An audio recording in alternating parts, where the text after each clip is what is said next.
Hi viewers. ఇప్పుడు చాలామంది పళ్ళ వరుస సరిగ్గా లేనప్పుడు, ఎత్తు వంకర పళ్ళు ఉన్నప్పుడు మేము టూత్ ఎక్స్ట్రాక్షన్ చెప్తాం.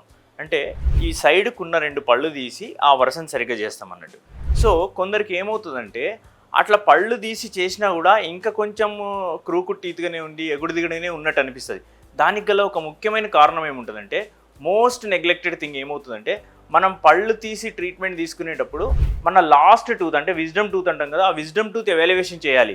ఒకవేళ విజ్డమ్ టూత్ కూడా మ్యాక్సిమం పేషెంట్స్లో స్పేస్ అనేది సరిపోకపోయినప్పుడు ఏమవుతుంది, ఈ టీత్ తీసేసరికి 18 or 19 years age or above that age ఉన్నప్పుడు ఆ విజ్డమ్ టూత్ వచ్చే అవకాశం ఉంటుంది. సో ఇక్కడ టీత్ లేకపోయేసరికి విజ్డమ్ టూత్కి ఏమవుతుంది అని అంటే స్పేస్ అనేది దొరికిపోయి ఈజీగా బయటికి వచ్చేసేసి మనం అనుకున్న స్పేస్ని మన టీత్కి కవర్ చేయలేకపోతాం.